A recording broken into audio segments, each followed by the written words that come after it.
What's up, guys? Welcome back to another episode of Spark to Fire. I'm your host, Landon Rhodes, and today we've got Charlie Yin in the studio. Thanks for coming in today, dude. Thank you. Appreciate it.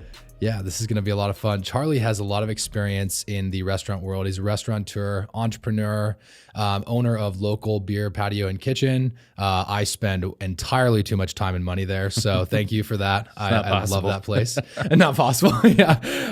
And investor in several other projects and businesses. So Charlie has an incredibly interesting story that I think very few people know. And I'm excited to just like dig into that a little bit because you have, you didn't start off in the restaurant business. You've done a lot of things before that. So I'd love to like start out and learn a little bit about who you were as a kid though. Oh yeah. Yeah. So what was your childhood like? Were you here? If I tell you about it, it's going to be, and pardon the term, but it's very stereotypically Asian. I grew up in the youth symphony. I was a part of the math club, president of the Latin club. Played tennis all throughout elementary school, junior high, high school. I had some college aspirations for tennis, but I was just a goofy kid. Probably had ADD, but back then we just called it a lack of attention as opposed to a medical disorder. But grew up in Omaha, Nebraska.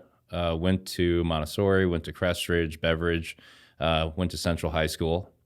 Grew up in a restaurant family. Parents were in restaurants ever since I can remember and before I was born. And, grandparents were in restaurants also, obviously, generationally way before I was even born. And which restaurants? Are they names that people would remember specifically to the Lincoln, Omaha market? Yeah. So my aunt and uncle and then my parents started the Imperial Palace in Omaha and Lincoln. The Omaha location opened in 1978, a year after I was born. The Lincoln location, I believe, was in the early 80s. And then, my grandparents, my grandpa owned restaurants in China and Korea. On the other side of the family, my grandpa, my mother's side, who passed really young, actually died in his restaurant. Oh, really? Ironically, yeah. It was just in San Francisco or Berkeley. Sorry, Berkeley. Talk about the ones in Vietnam, though. We don't have any in Vietnam. It was China and Korea. Oh, excuse me. Sorry. Talk about the ones in China and Korea. I feel like there's a story there that I briefly talked to you about. Oh, yeah. Did they have like some interesting history of serving somebody really like very important or something along those lines? No, I mean, it's sort of the story that my grandpa passed down to us. I'm sure throughout the years there's been certain embellishments and certain things left out. But so my grandpa, we fled China during the war and went to Korea. Back then, it was just Korea. And, we realized shortly after we're on the wrong side of Korea, we're in North Korea. Yeah. So they had a restaurant in Northern Korea at the time. And, it was a pretty successful restaurant. We'd had, from what I was told, many guests that would come through, including military members. And during the time when they were fleeing North Korea to try to get south, they were trying to board these boats and lines and lines of people waiting for these boats. So, you get there and it's obviously a pretty disheartening feeling seeing how long it's going to take.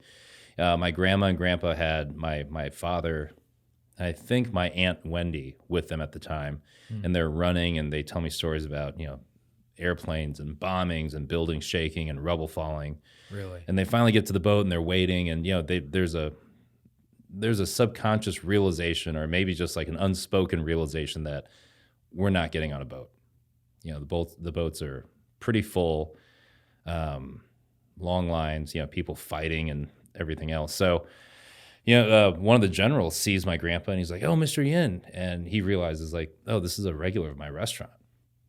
This guy's been coming in for a while." So he quickly ushers him up to the front of the line, gets him on a boat, and, they get to South Korea. Wow. Yeah. Yeah. So it's pretty intense. That must have been some really good food then. They must have made an impact. Yeah, I don't know. That's huge. Well, I mean, it just speaks to like how important not necessarily that specific relationship is, but when you're providing service in a restaurant or any other sort of business, how impactful it is to the person receiving it. Yeah, I can speak to that because of your restaurants with, specifically with local is all the memories I've made there with my friends. And then I take business associates there, make connections with new people. And it's just it's a special place. And there is something to that, and you get to provide that for a lot of people all over the state and through a lot of different venues. So fast forwarding a little bit from the family history, I appreciate you sharing that because I remember just a glimpse of that story. So your family starts these restaurants in Omaha and Lincoln, and you're a young kid. And did you work in these restaurants when you were younger? Very, very much part-time. During elementary school and junior high, I remember just kind of running food back and forth, to-go orders, helping seat people. My parents had always tried to keep us at an arm's length from the business. And I think, a lot of parents do it today. I mean, I hear doctors telling me that, oh, I don't want my kid to be a doctor. It's such a tough job. And I kind of chuckle because they're doing really well at it. Right. But I think there's two things. From a parent's perspective, they always want something better for their kids, regardless of whether or not they're successful or not. Right. A lot of times it's like, well, I've had such a hard time, and even though I'm successful, want the kid to do something else. The second thing is, as an immigrant, you're not given a lot of choices. I think restauranting and other businesses that you'll see, immigrants involved in, it's an occupation of necessity, not choice. So, you come to the U.S. and you maybe can't be an accountant or a doctor or, an investment banker, and you see that and you see what you do and you say, oh, well, this is something we did because we had to. So, they wouldn't let us really get into it any deeper than just, occasionally helping out here and there. But it was something I was always interested in. I remember when I was a kid, probably in junior high, I'd ride my bike to the Target and buy packs of bubble gum and keep it in my backpack and sell them in junior high. I was always very entrepreneurial and wanted to sell things. And I think that, it's pretty similar. It's a similar mentality to what we do at a restaurant. You find products and you find an experience and you want to build that and you want to find a way to make it, add value to a customer's life through that transaction and build brand loyalty and build, just a memorable experience. Yeah, so that was your first glimpse of entrepreneurship, selling bubble gum. Selling bubble gum. What other little things were you doing as you were growing up that were kind of like a reminder that you were an entrepreneur? Oh, geez, I sold Cutco in high school. Called friends' parents and went kind of door to door selling knives, kitchen knives and stuff. Again, just like a standard Asian family upbringing, my job was school, so they never wanted me to work full time. I had jobs here and there, but they didn't want me to devote a lot of time to work. They'd rather me study. But I remember one summer I went to a temp agency and found a job working at a garden statuary store selling bird baths and these huge concrete pillars that go next to pools, and it was called Garden Treasures. Right off of 72nd and Q. So I found it through a temp agency. This was probably back in 95. Paid $12 an hour. I was in heaven. Yeah. And so did you get a commission on selling them bird baths? No, but every morning I had to dump out every single bird bath. If it rained, they didn't want water sitting in them, so we had to dump out 50 bird baths. The tops weighed 40, 50 pounds. You had to clean them. It was a good experience. Yep. And what did that teach you? What did that teach you about going and getting a job? And were your parents disappointed or upset because you went and got a job?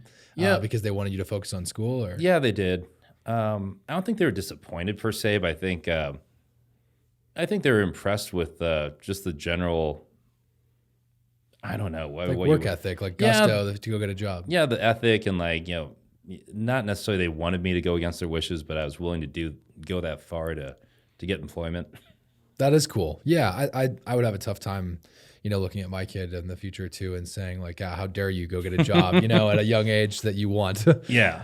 So what happens after that? You said you had some experience playing tennis. Did you ever have aspirations of going pro with that, or was it just something? Oh no, not pro. No. Yeah, I mean, I could have played at maybe a D3, D2 level. It was more of a resume builder. It was fun. Yeah. I mean, you got to travel with your friends, but that was pretty much it. Gotcha. And you go to college then. Yep. And so this is another point of your story that I remember hearing and that got really interesting is the different characters you got to meet in college. So where did you go for undergrad? Yeah. I went to University of Pennsylvania, and I did attend the Wharton undergraduate business program. It was just, it's obviously at the time, I'm not sure now, but Wharton was the best business program in the country.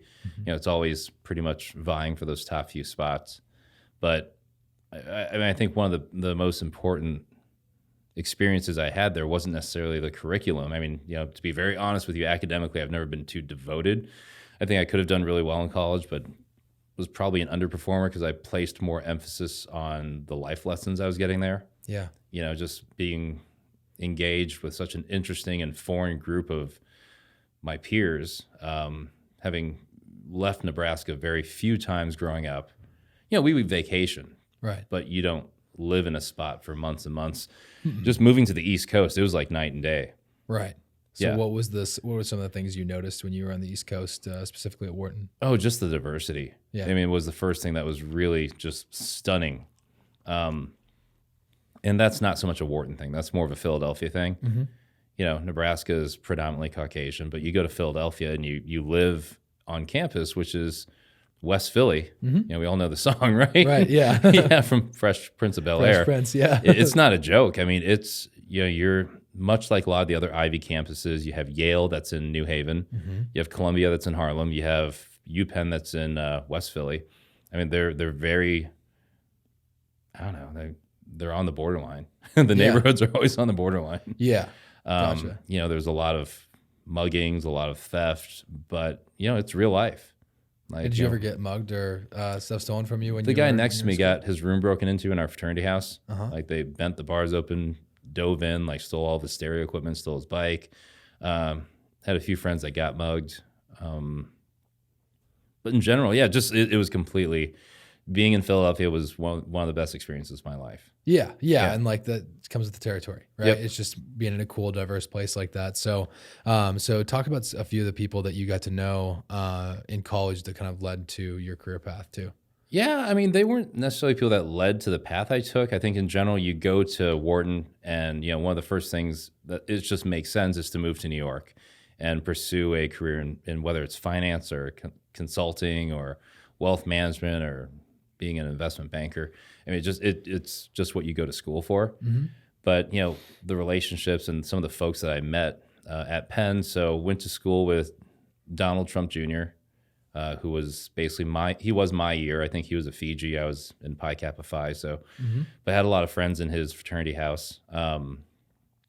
Alex Tisch, Jay Penske from, Penske Moving and Penske Automotive Group and racing. A lot of just high-end, not celebrities, but just like generational wealth names in the country. Yeah, what was that like? Just spending time with them? Was it just obviously a different world? It was a different world. Yeah, they're talking about going to their families' homes in Vail and Aspen and private jets and going to New York City for the weekends and staying in the Pier de Terres or whatever you call those things. And you're just like, yeah, I don't know what those things are. We go on vacation. We stay at the Sheraton. It's right there. We stay these places. I don't know. So the culture shock was just crazy. Did that ever make you feel like less than like being around somebody like that? You're just like, hey, I just like had a different life than you. It's just mine. It's just a very, very different experience. And it's eye-opening. Right. It's eye-opening how different people grow up across the country. I think, I had a really great childhood. I was always given what was needed, or what I needed. Got to go to school, got to go to college. I mean, foundationally very solid. Yeah. You don't feel less, but it's just like it's a surprise when you see these things that actually exist. Right. I'm older, so first year in college, that was the first year I had email. So it's not like we weren't bombarded by social media and videos, and you didn't see like Keeping Up with the Kardashians. You didn't know this stuff existed. Like it's nothing that you could have even aspired to. You just kind of learned about it as you got out there. I think these days with kids being on the internet and all the reality TV and the freedom of how quickly information flows, like they know, like, oh yeah, like if you're really rich and you live in New York, you have a private jet, you have a house in the Hamptons, you have this, you have that. They know more about it. They're way more educated about what the wealthy are up to. Or just in general, what everyone's up to. What everyone's up to. People are catfishing people. Who knew? Yeah. I had no clue. Right. I don't even know what that is, but apparently it's a thing. Yeah. And so you're obviously, meeting some really fun, interesting people at Penn or at Wharton. And then moving on, you go into your business career and you do go to New York, right? Yeah, I do go to New York. And I start off at a firm called Spear Leeds and Kellogg at 120 Broadway.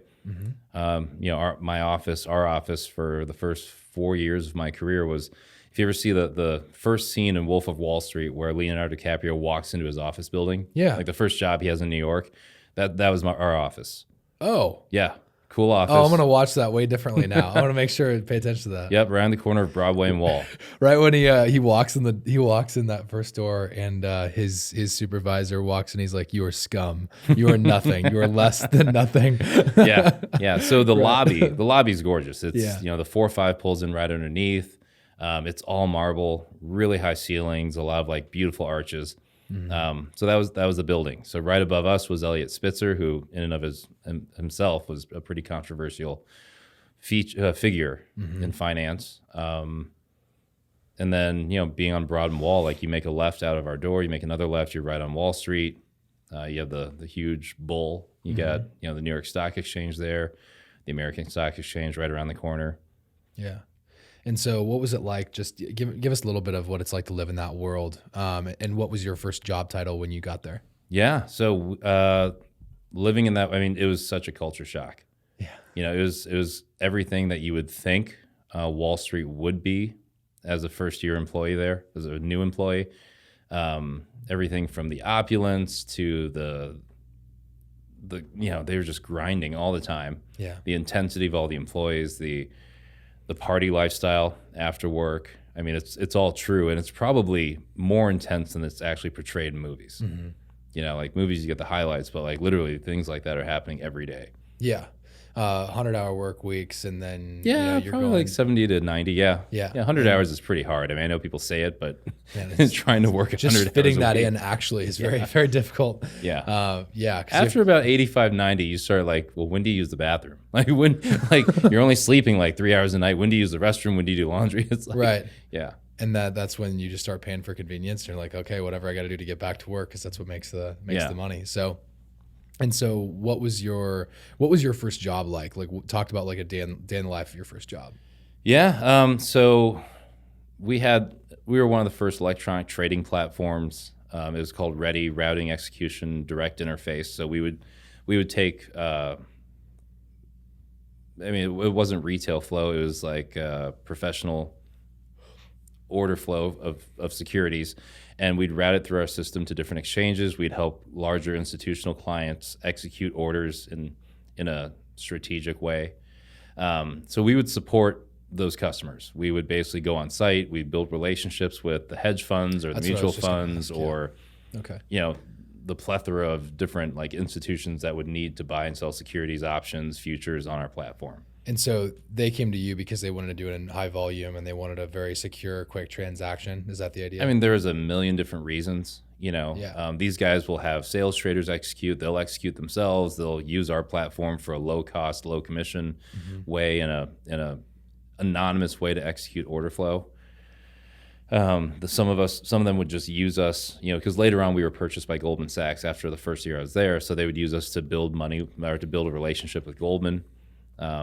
But yeah, for a lot of different reasons. So our job was basically supporting the system and building relationships with the clients that use our system. Got it. Okay. And so you guys eventually got acquired by Goldman. And how long was that before you? It was a year after I started. Just a year. So you get thrown into a brand new culture again. Yeah. A whole new set of rules. And did they change a lot of things when Goldman purchased the company, or? It was a slow trickle. Yeah. I think they did it very responsibly. When you look at when you buy a new firm, they sort of started from the top and worked their way down.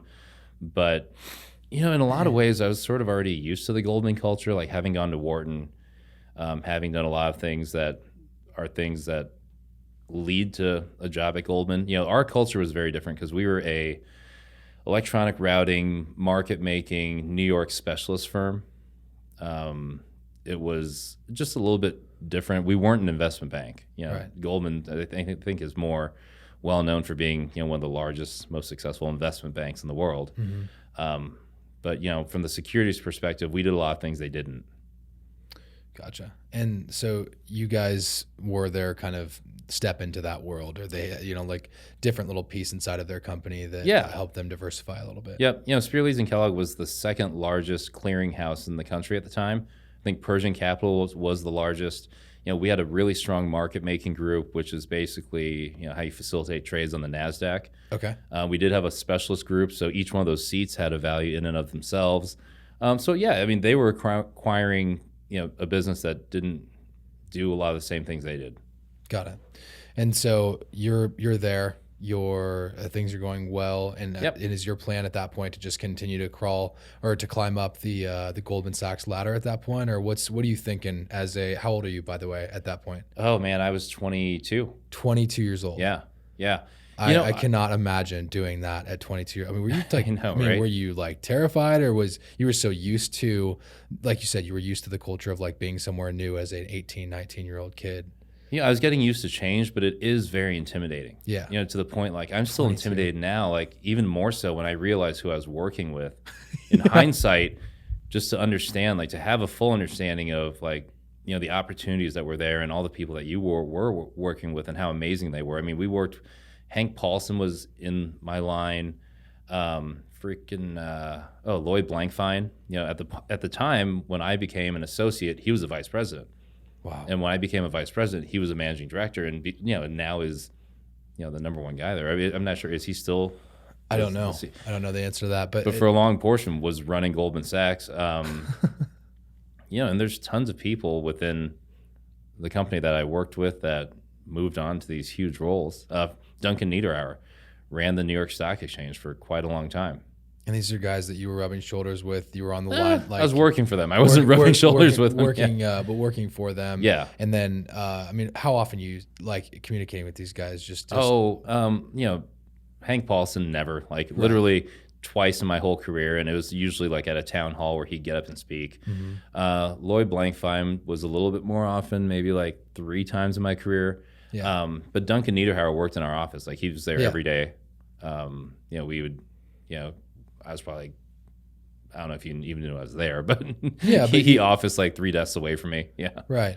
And so you're 22 years old. You're probably, you are in one of the most intimidating places on earth to be in a young career. Oh yeah. And it's cutthroat. It's Wolves of Wall Street, right? So what did you do to continue to like climb that ladder? Like what did you do to separate yourself from the rest of those people? Because everybody works hard. Yeah, so everyone works hard there. What did you do?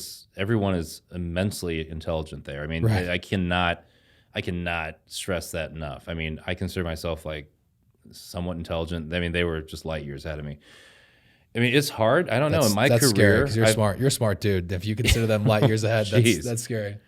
From a finance perspective, I mean, just their understanding of the markets and their economy, they were all immensely intelligent. Mm-hmm. I think I'm smart in different ways, but I've never been good at. I mean, I always know where I want to be in like maybe 5-10 years, but it usually has to do with leisure. Mm-hmm. Yeah, I'd love to be retired. I'd love to have a yacht and be in the middle of nowhere. It's just showing up. I think, my career for myself has just been based on showing up, being on time, being present, when you are working, understanding that the quality of your work is important. And I think that leads to opportunities in your future. I've never said like, in 5 years, I'd love to own 10 restaurants, so I'm going to work hard. Right. I think it was always been like, if I just focus and I figure this out and I learn the mechanisms that make up the machine, that creates opportunity for me. Yeah. And, whether it's 1 restaurant or 10 restaurants or 6 restaurants in the future, if I don't learn this now, I can just forget about that. So why even think about that? It doesn't matter if you don't execute in the meantime. Yeah. And that's a really interesting point. So that's a big congruency between all the people that we've interviewed here is that mm-hmm. the ones that are very successful monetarily in business, and very few of them actually say, oh, well, I want to own 10 restaurants someday, or oh, I want to have a multi-million-dollar construction business. Yeah. Like Joey said, I always use Joey as an example because it's always a fun one, but he said he remembers like coming home to his wife at the time and just saying, man, if we do 2 million in contracts this year, we might make $60,000. Yeah. And like how great would that be, right? Yep. And she's like, okay, whatever. She wouldn't just continue to get groceries for the kids, and he was just like, man, that might really be something. And then now you look at how's Yeah. today. And Well, you're you like, have to. I mean, Yeah. if you set these goals that are unrealistic, it's like, how do you eat an elephant one bite at a time? You can't say, I'm going to eat an elephant. You say, well, I'm going to have dinner, and then I'll have lunch, and I'll have another dinner and breakfast. And, Right. you have to set the small attainable goals. And if they lead to bigger things, that's great. But, if every step along the way needs to be successful in order to reach that, Yeah. the end game. Yeah. Or if there even is an end game, That's somewhat counterintuitive to what you read at times. Like, cause I grew up, a few years back reading Tony Robbins, like he said, set very specific goals of what it is that you want in your life. And, you're going to work towards the deficit of becoming whatever that is, or finding whatever that is. And so that's counterintuitive and actually conflicts with what the people that I've actually interviewed on this show all say. And I find that very interesting. It's weird. I mean, had you approached me like 11 years ago when I started this, Right. I think that lofty goal changes. If you have told me like, hey, you're going to have 10 restaurants and a brewery and this and that, I would have been like, oh, you're crazy. Like, just give me 4 or 5. Right. Or 3 or whatever. I mean, I don't know. Like, I'm just working. So I don't know. I mean, I believe in futurism, I think, but it's more of a short-term thing to where it's like, I'll tell my managers or my staff, imagine what your perfect shift is, or imagine what your perfect week is, and then work backwards. All right. So, during your perfect week as a manager, did all your staff show up on time? Were you stocked and you didn't 86 anything? Did you have any upset guests? And if you did, how'd you handle it? And work backwards. Right. I believe in projecting out and like figuring out how to make your work week great by doing that. But to say like, I'm just going to say, well, someday I'm going to be this multi-unit restaurateur and have all this and that and these moving parts, it can be a little overwhelming. Yeah. I think it's probably unrealistic because it makes you lose picture of the small parts that add up to that destination or that goal. Yeah, head in the clouds too much. Yeah. Not actually working on the execution. That's great advice for everybody listening, and puts a little bit more clarity to what the other guests had said. So I appreciate that. And showing up and being on time, literally for me, like when I gauge how my staff is doing, showing up, being on time, and being engaged is like literally 85 to 95% of it. Because if you hit those 3 check boxes and you're reliable and you listen and you're engaged, I can teach you almost anything in the restaurant business. Yeah. It's not rocket science, but being reliable, that's the part that a lot of people falter in every single job. Right. Right. And so kind of bringing us back a little bit here to where you were in your career. So you're working your way up at Goldman, and that's going well, and you're there for a while. Talk about like, how long did that last? And then what level did you get to? And then when did you leave, or what caused you to leave? I was there for about 9 years, just maybe a little shy. Started off as just a new hire and ended my career as a vice president. That doesn't mean if the president dies, I am not the new president. Right. It's just a title. I think there's like probably, I don't know, anywhere from 500 to 1,000 vice presidents in the firm. Right. But, I worked in everything from general customer relationship support to helping develop new products. One of the cooler products I worked on was called Trade Factory. So it was algorithmic portfolio and hedge trading. These huge programs to where every single time an index rebalanced, or if there was a merger situation where one company's buying another, taking a look at the movements of stocks and like identifying correlation and shorting and buying, or being able to send out an order of like 3,000 stocks at one time, replicating the Dow Jones, or building an ETF within your own portfolio by identifying the components. When we went global, I worked on the Asia desk for a while, working from like, I think it was 5 at night until like 2 in the morning or something. That was interesting. Right. And did some project management roles along the way, helping build these products. That product is very cool. That's super interesting to me. It's really interesting. You must obviously still be very interested in that today, right? I mean, I'm sure you're paying attention. And do you have friends, obviously, that you're communicating still with on Wall Street, and learning new things from as far as what to do next? It's kind of ironic. Yeah, I still do talk to some of my former coworkers.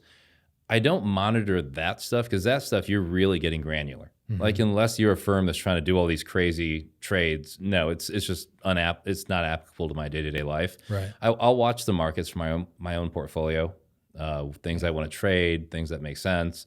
Just the health of the markets does reflect upon the health of the economy, and just it's a good litmus test for people's opinion as to where the economy's going. Yeah. So from that sense, yes, I'll read the news, read the Wall Street Journal, read other publications, but from a technical perspective, I'm not looking at these things. Right.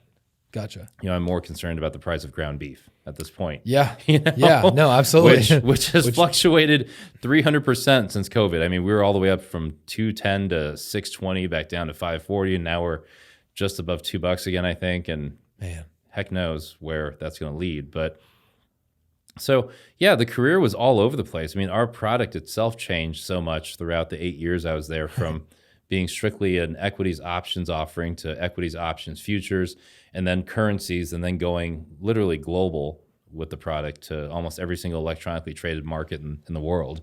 Wow. It was a good time. Yeah. Left finance somewhat voluntarily, somewhat involuntarily. Sort of towards the end of my career, I'd talked to some of my superiors about not really being happy in New York. I think along the way I had a couple of aha moments that, I don't see myself in that city long term. Was trying to get to California because I actually have family in California, and, there is a financial market there.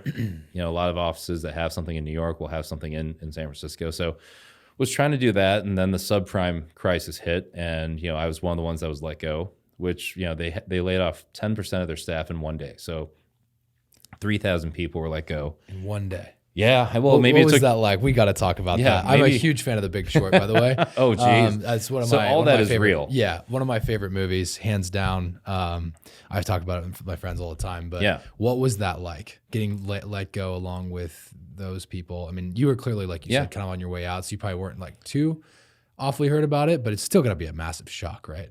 It is a shock. It is a shock, and it's almost like getting broken up with because, and we can get into this other stuff later, but, we were at the firm for 9 years, which at Goldman is a very long time. Had, from your perspective, I'm sure it's a two-sided relationship because, they're paying you and they're nurturing you. And, but, having been with them through the .com crash, 9/11. yeah, 9/11, Yeah. staying there during 9/11 and putting your own personal health at risk, Right. going into a site that has asbestos in the air, petroleum, burning metal, burning plastics. God knows what else was burning in the air. Yeah. For folks who weren't there, who don't understand, the buildings went down, but it was smoldering for at least 10 to 15 months after the buildings went down. 15 months. At least. I mean, I didn't keep track, but you would just smell it. You would smell all this stuff in the air. Wow. You get that much material on that much heat, and it covers it. There are fumes being emitted for a long time. There's no stopping that at Yeah. that point. Yeah, like, wow. Yeah, and no one held a gun to our head, so it's not like I'm saying, well, I came back here, so you owe me a job. It's not that, but you build a relationship and a trust, and you understand that the firm had to make decisions. They weren't easy decisions, like you referencing that, the talk you did with Tony about firing 600 people at one time. Right. Well, he didn't want to do that. The firm didn't want to. They had to. I'm sure it was the same thing with my firm. But, you were surprised because, you dedicate that much time and effort to something, and all of a sudden it's over in 1 second. I remember the call. So my boss, Greg Tusar, at the time had an administrative assistant, Sandy. Sandy calls me, as she's prone to do, about one thing or another. Like, hey, like this came in, or you have to sign this. And she's like, hey, Greg wants to talk to you. And I'm like, okay, we're just in our morning call. Like every morning we do a call, like markets are up this much. Like, there's things going on in Asia or Europe. And like, yeah, we're just getting through morning call. Can it wait like, maybe 3-4 minutes? And she's like, no, you got to come in now. And I'm like, oh, geez. That's not good. Yeah. It's either really good or really bad. Yeah. And I don't think it's going to be really good right now.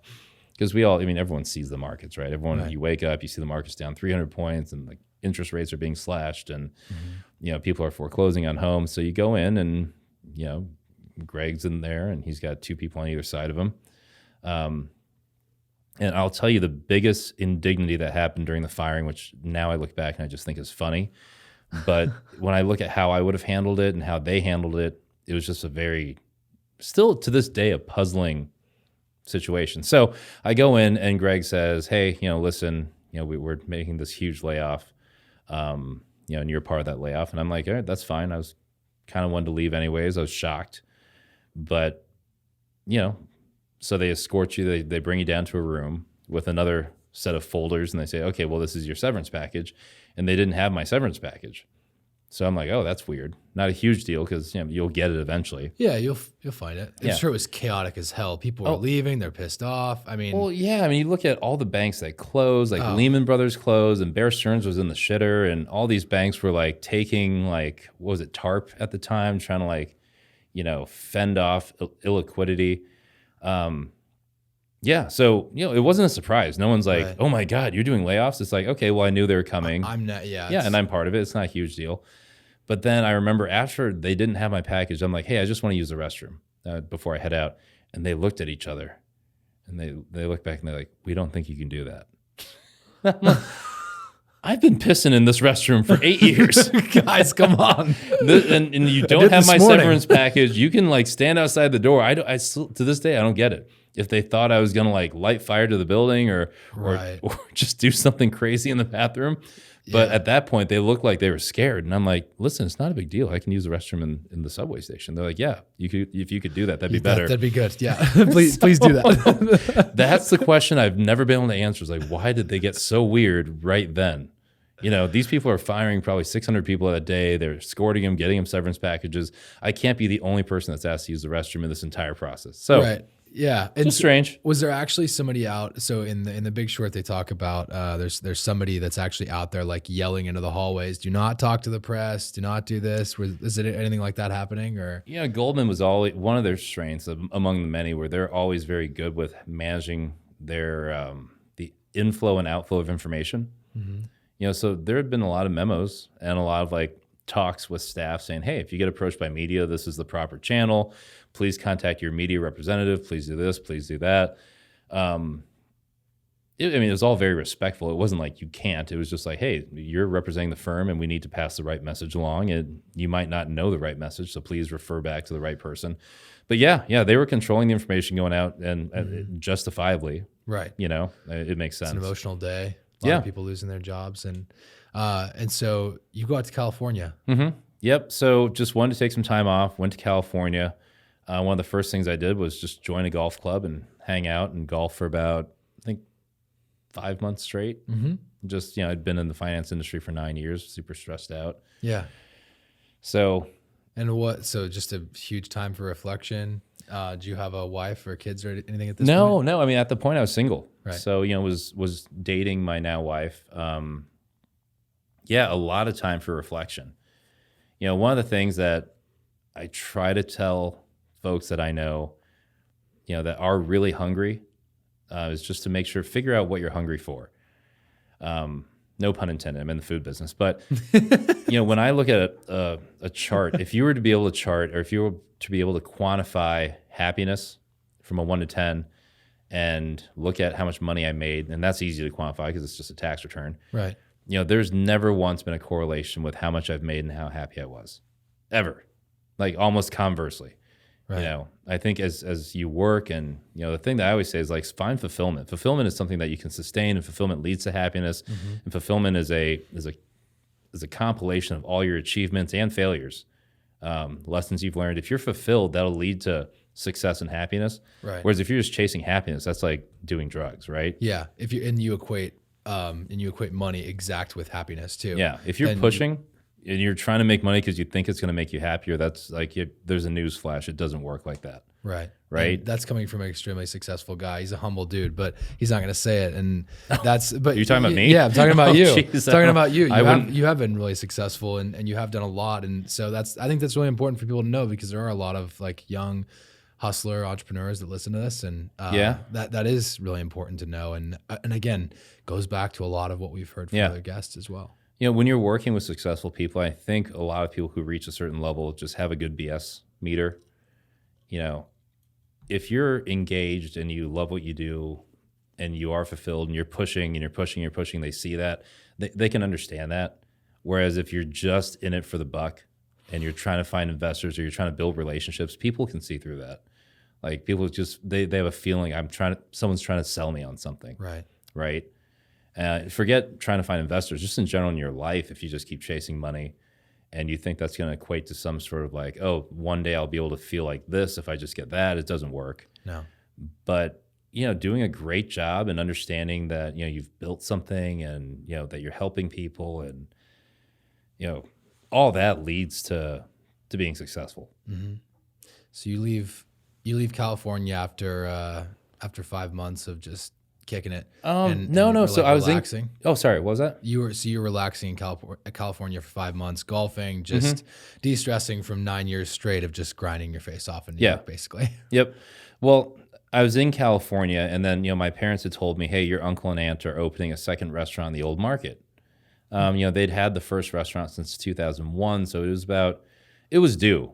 The story of Hero, which I won't get into, is it opened. It was a little rocky for the first few years, then they became wildly successful, which was great. Very happy for them.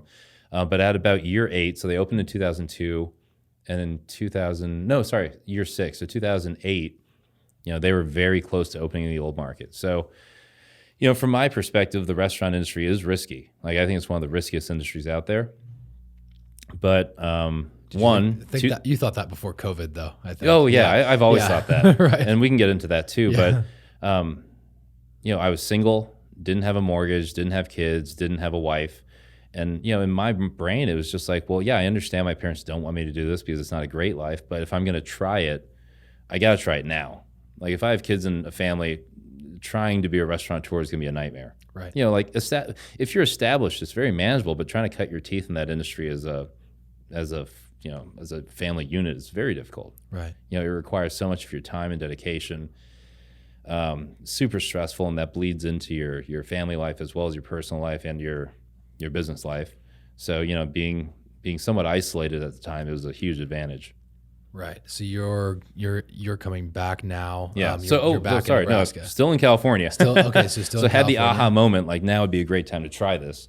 And so I called my aunt and uncle, and I can't remember which one I spoke to first, and said, "Hey, my parents told me you're opening another restaurant. This is something I've always wanted to try to get into. Can I come work for you?" And I can't remember if it was one or both, said, "This is probably not a good idea. Like, your parents don't want you in the restaurant industry. Probably, this is not a good idea." A very nice way of saying no. And, that I think that same moment I had when I was like, well, screw it. I'm going to get a job at a part-time, temp agency at a garden shop. Mm-hmm. I was like, well, I don't care. Like, this is something I want to do. It's something I want to try. And like, if my parents aren't necessarily 100% on board, it's sort of no harm, no foul at this point in my life. I can take a chance and still get another job if I want to. So, kept bugging them, and eventually I remember, so I don't remember the first conversations, but I remember the final conversation. My Aunt Norma called me and said, "Listen, we've talked to your mom and dad about this, and if you're really interested, we will do this, but, if things don't work out, then, we will have to let you go." So I was like, okay. All right, that's fine. Just, trying to preserve the family unit, which I get. Yeah. So moved back and basically started the restaurant career. Gotcha. Yeah. And what were you doing? Like you went from for people to understand this though, you had worked your way up in Wall Street for basically 10 years. Yeah. And you had a phenomenal career. You can't stay in there for 10 years and not make a lot of money. You were a successful dude by all standards. Yeah. I was making good money. I was really happy. Money, I'm not really happy money, but like I was happy. I was satisfied with the amount I was being paid for the efforts I was putting in. Right.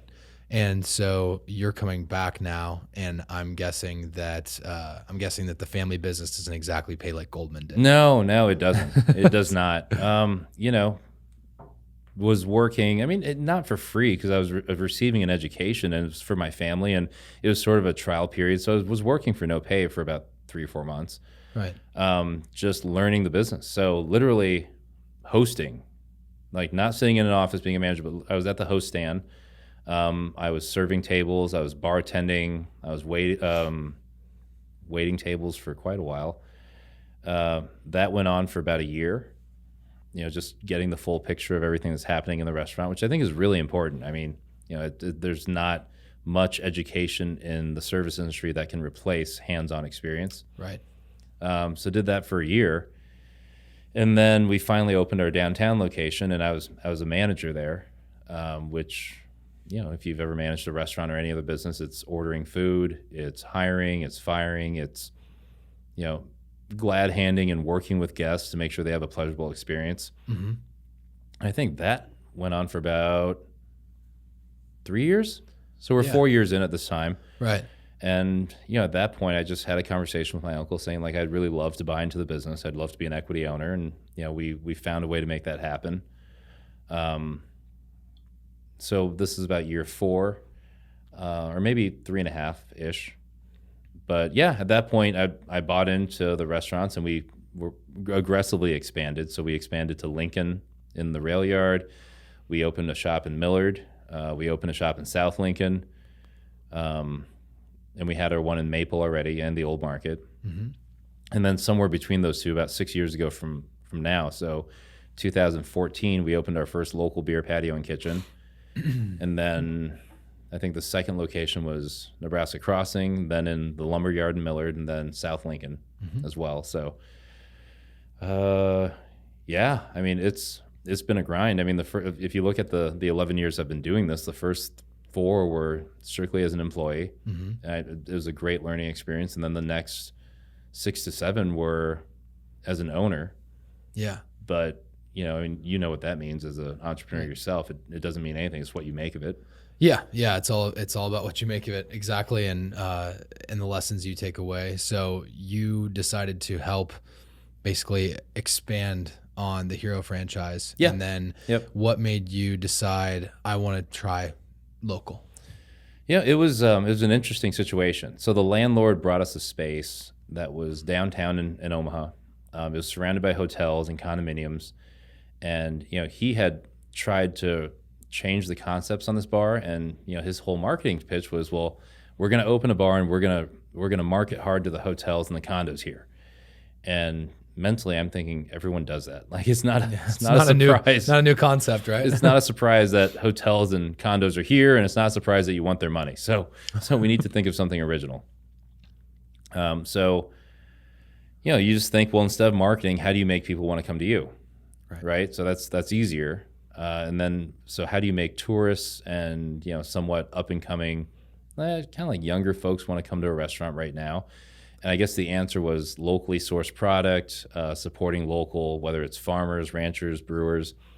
So, we had the idea that, like, when we travel, I'm not sure what you do when you travel, but one of my first questions to most hotels is, well, where should I eat? Right. And what's local? So I don't want to go to like a Fleming's in Dallas. I want to find like the mom and pop shop. I want to find a place that's like supporting local breweries or supporting local ranchers or doing fun things. So, that word really rang out in my head, like, what's local? And then we saw a bunch of ads saying drink local, just referring to the craft beer community in different states. Right. So we had an aha moment, like, hey, instead of opening a farm to table restaurant or really focusing on the food being local, no one else is like saying, hey, we're going to support the local brewing community, right? It was a very, very young community at the time. Like, the breweries that have been open for a while, but we only had, I think, 11 or 12 breweries. And that was how long ago? The first 6 years ago. 6 years ago, the first local opened. And now there's over 55 or 60 breweries in the state in those last 6 years. Right. So the craft beer market exploded. Yeah.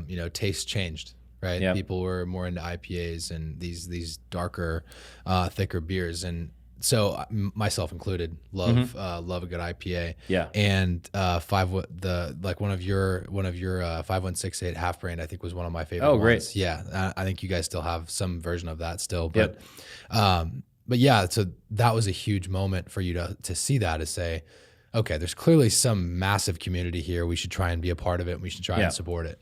So, yeah, I mean, the answer was, for us, like, the check boxes were, if we create this restaurant that focuses on really supporting local craft beer, we could sort of be the tap room away from their tap room. Maybe if I come to town, so we had a huge group of hotels downtown, and I'm a beer fan. If I want to try 6 breweries, I don't have time to drive to Ord. I don't have time to drive to Broken Bow, maybe Lincoln, but then even Lincoln, I don't have time to go to like every brewery there. Let's build a place where you can sample the best beers being produced in the state.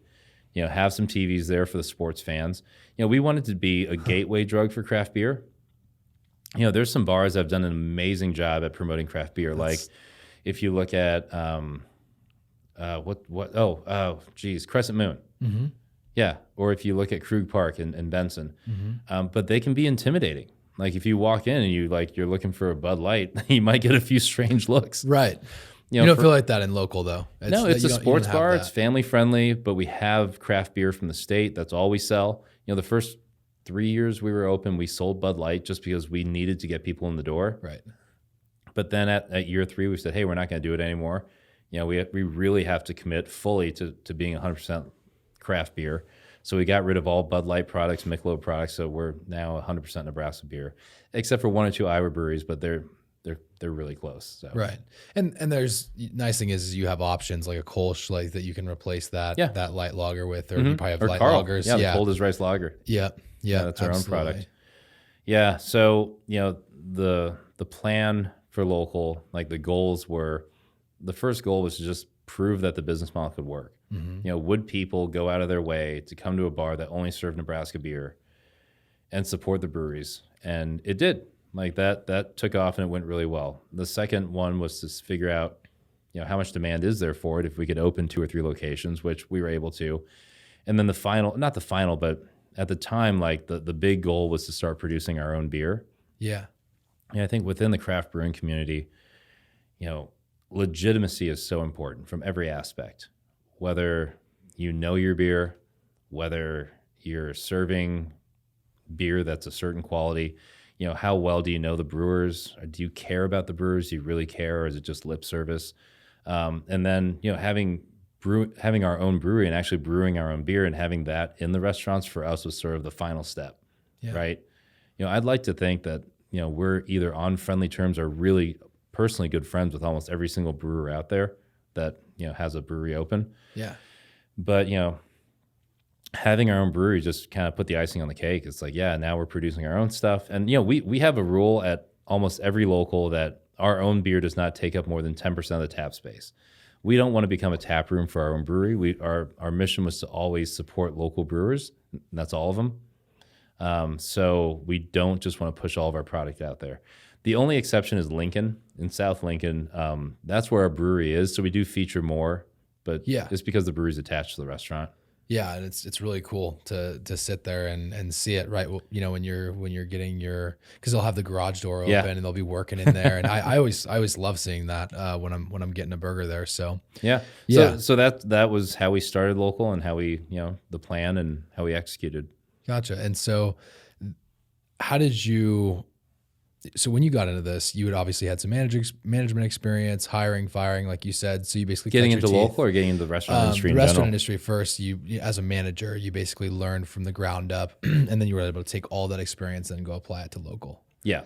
And what other things from Wall Street did you bring back to the restaurant business with you, other than finance? Because that's the obvious one. Yep. You know, one of the things that made me realize I probably didn't want to stay in finance was my favorite part of my job was entertaining our clients. Yeah. You know, we had some really big name clients. I mean, Persian Capital, you know, Bill Ackman, he's an activist investor. You know, we had a ton of spinoffs from Stephen Anthony Cohen's fund, Sac Capital. And these are folks that you read books about. Right. You know, so sorry to cut you off. Yeah. You had a story, I think, about like just the ridiculous dinners that you guys would go on, and just I think it was Upper East Side, and you'd be like, "Yep, we're gone for the day. We're gonna go take out our clients." And yeah, I remember you telling me about how much fun that was. Yeah, it was just. I'd never say they're ridiculous, but we got good budgets, and they were always proportionate to how not important, but how much money / how much we wanted to impress that specific client of ours. Yeah, and when I say ridiculous, guys, I mean monetarily, not like on any sort of like the activities. I have no idea about that, but I just remember some of the dollar amounts. I was just like, you can afford to spend that much on one dinner, and the answer is yes. When that client is that big and they're that larger than life, you can, because they get the same get the same experience every day, or maybe like this level of experience every day. So you have to be up here if you want to show them, hey, we really appreciate you as a client. Well, not just that, but I mean, the lifestyle that they lead on their own, making it worth it for them to spend 2.5, 3 hours with you is challenging. I mean, you can't say like, hey, let's grab some McDonald's and talk about your portfolio. Right. So, we had budgets like anywhere from like around 100 to, I mean, I've been given a budget of $1,000 per head. And this was 10 years ago. Yeah. So to take clients out to a club or a bar and meet up in the Hamptons and grab some drinks. And I mean, those things to me were more interesting than sort of the day-to-day. And you can say like, oh, of course they're more interesting. You're having fun. But I actually meant the mechanics of the experience. Yeah. Everything from as soon as you got into the restaurant, they had your name, they had the table, they knew your drink, they knew this, they knew that. And like the mechanics behind building the experience for us in a lot of these events was fascinating. Yeah. And you were never responsible for that at that point, or did you have, there was assistants that were taking care of aligning all of those, coordinating all of those people, or were you ever for the bigger events? Yeah, sure. I mean, we had event planners and event coordinators that handled all those events, but even just being on the side where you're trying to take 3 guys out to a club in some area, just figuring out, okay, well, can we get tickets? If we can't get tickets, we got to call this broker to find tickets. And this one guy loves this band. We got to make sure to get tickets for him and his family and all this. And the thought that went behind it and all the relationships that you had to have to execute that experience were really interesting. And so I'm sure you apply a lot of that today, not necessarily the massive budget per head on entertaining guests in the state, but just going the extra mile to figure out what those people like and make sure that they have that experience when they come there. Every table is an opportunity to create that experience for someone. Yeah. I don't serve tables very often anymore. I still have recently. I think the last month I've probably served 10 tables. But, sitting down, not sitting, I think that's unprofessional. I see servers sitting with a table, but engaging yourself with a table, figuring out what they're interested in, understanding what you can provide on your menu or within your personal experience, like having conversations with your table, that's immensely important. So, I was serving a table probably 3 weeks ago, and I just heard some chatter about New York. And next thing you know, I'm talking to the wife and the husband. They lived on the Upper East Side because she was in med school at NYU. Yeah. But she said, oh, we always went to the West Side. And I'm like, oh, Cornette's Pizza. And all of a sudden we built up this conversation. And like 20 minutes later, they're smiling ear to ear. It doesn't have to be something that you sell them, but something that where you connect with your guest. That's sort of on a small scale, but making those connections with your hedge fund managers or your mutual fund guys, your institutional fund guys. That's what differentiates you as a relationship manager. And you can apply all of that, just great, amazing customer service, making people feel special, when they walk into your restaurants today. So you've gone from, working your way up on Wall Street at Goldman to coming back, kind of like basically restarting from the bottom is what I would call it. Is less than the bottom. I made less for the first 2 years than I did the very first year 10 years ago working in finance. Yeah. Yeah. And so for the listeners, that's important to know is don't be afraid to, if you want to go chase something down and it's going to be more about fulfillment than it is money. Yeah. That's what you do. You're not afraid to take that pay cut and humble yourself a little bit before you really go make it. But you also had a lifestyle that you lived. And what was it like during those 2 years? It had to be a little bit tough where you're like, man, it would be really nice to make that much money again because I would like to go do this thing. Or did you just not long for that anymore? It wasn't so much like, oh, I need to make the same as I was in finance. It was always like, well, I just wish I had enough to be a little bit more comfortable because it was a significant pay cut. Yeah. But I'd never had in my mind that I'd ever make as much as I did in finance again. Because it's just not a realistic expectation. It was very unrealistic. Right. I just thought I'm going to learn how to do this. I'm going to do it well, maybe have 1 or 2 restaurants of my own someday and just make X and be very happy and content. Right. Always had some aspirations hey, well, maybe it could be more, but I'd be happy at and again, I'm saying happy. I think I would be fulfilled and like satisfied at this point, and that could, be all I need. Right. And, obviously you're competitive, more just that nature of wanting to grow and get better every single day continues to add to that. And then that number gets bigger and bigger. But like, I think that's important. Ed Milet is a guy that I follow a lot. He talks about blissful dissatisfaction. Oh yeah. Being, sure. Being blissful and happy and there and present in the moment, but knowing that you're like, okay, I do still want more out of this, and I'm not quite done growing yet. And that's the important part. I think it's like understanding that you can always do a better job. It's not for me. It's like necessarily wanting more. It's like once you do that great job, you can have more, but understanding that like there's always room to improve. There's always room to grow, is I think pretty much what pushes me every day. Yeah. So what's next? What's next for you? And I know you've invested in a number of different things outside of your family's restaurant, outside of local. There's some other stuff as well. Do you want to talk about those, or what's next for you, Charlie? I think with everything that's going on with Corona, we really have to get through the wintertime. Mm-hmm. I think the winter is going to be interesting. I hope it's a non-event for everyone when it comes to just being healthy and maintaining like our hospital capacity at where it is, but we don't know. So it's not that I don't love the restaurant industry. It's not that I want to continue in the hospitality industry, but I think as a responsible business person, we're going to put everything on hold right now and just kind of bunker down, see what happens. And yeah, I mean, once we're through the winter, I mean, it opens up. It provides a good opportunity to then pivot and figure out what to do. Right. So not that I don't want to discuss it, but I just think it would be premature and very unrealistic to give you an answer at this point. That's real. That's real. That's real. If you would have asked me pre-COVID, like if you would have asked me February, I'd be like, yeah, 10 more restaurants, man. Let's do it. Let's do it. The only change I would make is I want to own the land under the restaurants. Right. That's about it, but let's do it. It could all be local. It could be local and 14 other concepts.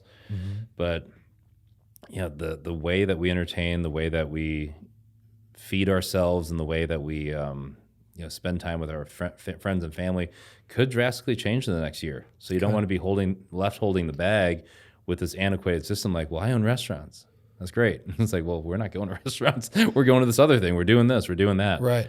We're picking this up here and then we're going home. Yeah. I think that you'll see a lot more delivery. Yeah. I think like that sounds very obvious, but I really think like a different style of delivery, more of restaurant style delivery, of setting an expectation of not just quote takeout, but a real experience at home, I think is another thing you're seeing a lot more of. And does that make you want to, obviously makes you want to diversify a little bit with what you're up to? Do you have any other other interest outside of the restaurant industry or hospitality industry that you're like, oh, I think I would like to do that at this point? Or there are a few, but we're kind of dipping our toes in to figure out if that makes sense. It's challenging to commit right now just because we may get through the winter and say, hey, all those funds we'd earmarked for other projects, we do want to open more restaurants. Right. And we do want to keep developing restaurants and concepts. So, on a complete side note, just so your viewers can understand this. I mean, having lived in Omaha, Philadelphia, New York, San Francisco, being in Nebraska is amazing as an entrepreneur. Like there's no way, and I say this with a very high level of confidence, there's no way I could have done what I've done in New York or Chicago or San Francisco, right? When you see the amount of support you get from local communities, to how much like the risk tolerance of business partners and investors and banks, to just in general, how friendly people are here. Yeah. It's an amazing place to be an entrepreneur. Yeah. And I think, well, Tony's going to thank you for saying that one, I think for sure. But that's, but you're right. And I 100% agree with you. I have no experience to compare it to of being outside of Nebraska, but speaking as somebody who's a business owner in Nebraska, and I've interviewed a lot of Nebraska business owners, they said the same thing, the opportunity, the support, and and the more nuts and bolts of like cost of living, that sort of stuff. You can't save a lot of money when you're paying $2,000 a month for your apartment. Like it's tough to do that as a young individual. I was paying $4,200. Yeah, in New York. Yeah, and for a small one bedroom. Bedroom. Yeah, and like that's the lifestyle. And and I'm sure that was normal for your peers, or maybe it was Yeah. less, maybe it was No, more. it's That's par with the course. Yeah. right, par for the course for what they're up to. And I think what I want to close with is, what parting piece of advice would you give to somebody who A, wants to be an entrepreneur in general, and then B, specifically in the restaurant industry, since you do have such a wealth of knowledge with that? Yeah. So A, in general, be willing to sacrifice. Don't come in with this entitled attitude that, well, I went to school or I have this training, so I'm worth this. If you show your worth, you're going to make what you're worth. That's just by definition, you're worth it. If the first employer doesn't pay you, if you're really worth it, quote unquote, find the second one. Right. But be patient and be willing to sacrifice, because every day you're working, regardless of whether it's for yourself or with someone else, you're learning lessons. And when you look at the ROI on a career versus college, and this is probably a pretty big debate right now in general with the devaluation of diplomas, with all the online education, everything else, you're getting paid to learn. You're not paying some institution that's throwing you 20 textbooks and bringing you up on Zoom to listen to some professor 3 states away. You are getting paid to learn. Whether or not you're listening is a completely different story. But if you're serving, or if you're a designer, or you're this or that, and you're in your job and you're not absorbing and learning, take a step back and figure it out, because there's lessons to be learned everywhere. But being patient and understanding that it's going to take sacrifice and some level of dissatisfaction with what you're currently doing is going to lead to more. You have to have self-motivation. You can't just be sitting there and waiting for someone to give it to you. But I think if you combine, a certain level of patience with reliability, like I said, just being there on time, being receptive, and having an open mind to learning, that is immensely important. And I think, most employers will, if you have those skill sets and you honestly apply those, employers will recognize that and promote you and be invested in your success as well. And I had a long conversation with another restaurant owner last night. One question he specifically asked is, do you give a shit? And I asked, I'm like, okay, it's kind of a weird way of asking it. I feel like any employee would obviously just say yes. And there's got to be a better way to ask that question. But really, that's what you want to find out. When you are looking to bring somebody on, speaking from an employer perspective here as well, is this person going to care to the next level without me asking them to, without some sort of like demand or because we as employers, we can't just demand that somebody care to that 10x level, but the people that do, man, they get promoted so much quicker. They have the opportunities just flow to them. Yep. And I think sometimes by default, because no one else can do it. Yes. Yeah. But other times just because you realize like this is a 1 in a million. Mm-hmm. Yeah. And don't kid yourself. Like if you say, oh, I'm putting in hard work and dedication and I care and my employer just doesn't notice, like chances are they notice, or you're not really putting in that effort. Bingo. Just to be very frank. Bingo. And success tax is real. People put in, you're going to put in your real hard hours at a very low wage most of the time, which is so funny because you're literally a gleaming example of that. Somebody that paid the success tax after they already, quote, made it, you went back to pay the success tax for a couple of years before you start to see any sort of growth to where it is that you would replace that income that you were making. Yep. And that's such an important thing that somebody that is working at McDonald's right now as a fry chef or fry cook is not thinking about probably. Like the success tax is real. This is no BS. I wish I had the time and financial freedom to go work in a McDonald's right now. Mm-hmm. Not because it's an easy job, but to learn the mechanism behind that. Like how you produce that many fries, how you cook hamburgers that quickly, the ergonomics of their kitchen. Yeah. All those things. I mean, I don't want to open a McDonald's, but if I were to want to open a burger shop, like a fast food burger shop, to have the ability to go work in a McDonald's, Burger King, Wendy's for like a year would be really interesting. Oh, you would pick up so much because you just have a brand new perspective on it, right? Of efficiency. And I mean, you've probably seen the movie The Founder then. Yeah. So that's when they're like doing the big, they've got the big pan, they're spinning around in the. Oh yeah, we think about that in every restaurant we build. Yeah. I mean, I think most restaurateurs do. I'm not saying just us, but like restaurateurs. Yeah, and the good ones do. The good ones think about that sort of stuff. They don't come in with, their eyes closed to that sort of that sort of reality, is that efficiency and people not running into each other is a good thing, right? Yeah, for sure. But what as we close out here, what's your specific advice to somebody who's looking to open a restaurant in the next few years? Don't do so without having at least 2 to 3 years working in a restaurant. I mean, I'm not just saying just bartending, but get to a management position, get to a position to where you're serving, bartending. I mean, try to experience it, because it's not, the one thing I always tell my friends is that because I run a business that involves people having fun does not mean I have fun, right? I think people see the industry and they see the glamour and they say, oh, you go to this bar and people are having fun. It's like, yeah, it's hard work getting people to have fun. Right. Yeah, you know? they are.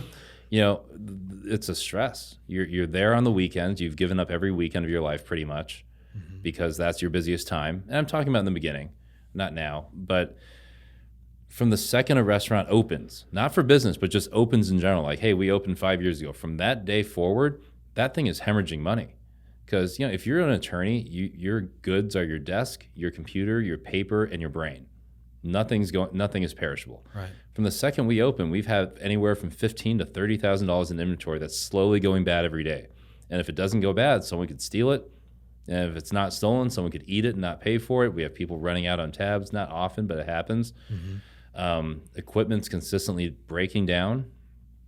You know, your air conditioning, you're heating the space, you're paying employees, you're relying on managers to correctly track the hours via a computer system. Restaurants lose money every single second they're in existence. Your only hope is to make more money than you're losing every second. Yeah. Yeah. So, you know, have that understanding and then go work in one for 2 or 3 years. And if you still want to open one, best of luck. Yeah.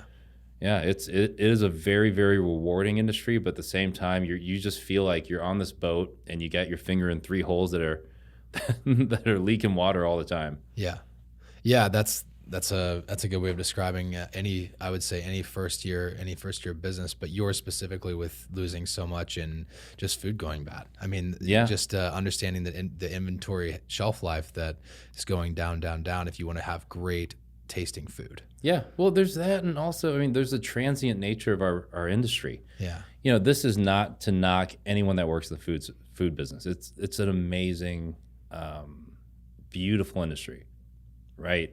But when you think about, no one says in their brain when they're in high school or when they're in college, oh, I want to be a professional server. I want to serve tables the rest of my life. Right. It sometimes happens, and it's great because usually you're wildly successful. I mean, servers can make great money, but no one says that. So a lot of times the folks that we hire are folks that are moving on to bigger and better things, like I'm getting my degree, right? Or I'm doing this because I'm learning how to be a pilot. I'm serving tables in the meantime.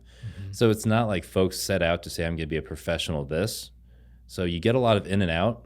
It's hard retaining good staff. Yeah.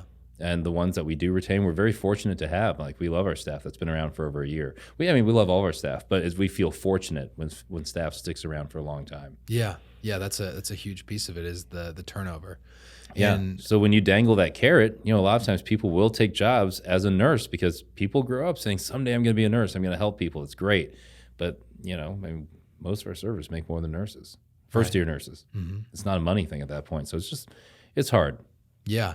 Well, and that's the game that you sign up for. I think if, you know, from an advice perspective, you just have to know what game you're getting into. Yeah. Know all of and I would add to that, if just from what I've learned so much of interviewing business owners, is I would go talk to 20 restaurateurs that you look up to. Yeah. And say, what are the pitfalls that I'm about to run into, or what are the things that I need to look out for? Yeah. And I mean, I think a person would learn so much before ever going out on their own, and even if they have to be in other cities, you know. Yeah. Because there's some that are probably never going to give you the time of day, or they just won't talk to you because they don't want to give you any secrets or stuff like that. You know, there are no secrets in the restaurant industry. It boils down to hard work. So, I mean, anytime anyone wants to sit down and even say like, hey, could you help me open a restaurant? I'm like, sure, yeah, I'll help you. Yeah. We've done that a few times. Yeah. But it's the being there every single day, willing to sacrifice your own time when your cook calls out, when your manager calls out, being the person who's sitting there at 3 a.m. because your walk-in cooler kicks out and you have to call someone and pay them, you know, double time because it's overnight. Those are the things that make successful restaurateurs. It's not rocket science. Like, most of my tasks could be performed by almost anyone, but just doing it consistently, being reliable about it, and I mean, the things that I do that I think are more challenging are, one, building the brand, but then hiring and building the team that represents that brand. Those are the challenging things. Yeah. Yeah. But the day-to-day tasks are a piece of cake. Right. It's just a matter of getting them done and then just avoiding the big loss leaders like that big, Yeah. that big walk-in cooler. Yeah. But dude, thanks so much for coming on today. I feel like this has been really fun to just hear your story a little bit and for people to know. Do you have any parting words that you want to like give to our audience as they listen to this? Yeah, I would say, just like you'd mentioned, I've had to restart twice, building a career in finance, which took 10 years, then building a career in the hospitality food industry, which has been about another 10 years. It's, if it happens, I mean, don't freak out. I think everything in life is manageable. If it's just money, that's your best case scenario, right? If it's just the money, because, I mean, if you have your health, if it's not someone dying, if it's not, someone close to you that's having issues, the money part you can fix. Yeah, in most cases. Yeah, so just keep a positive outlook on it, and that's really good. That's a really good piece of advice, and I think I'm going to close off with that. So, dude, thanks so much for coming in. I appreciate it. Thank you. Guys, that's going to do it for another episode of Spark to Fire. I'm your host, Landon Rhodes, and as usual, keep striking.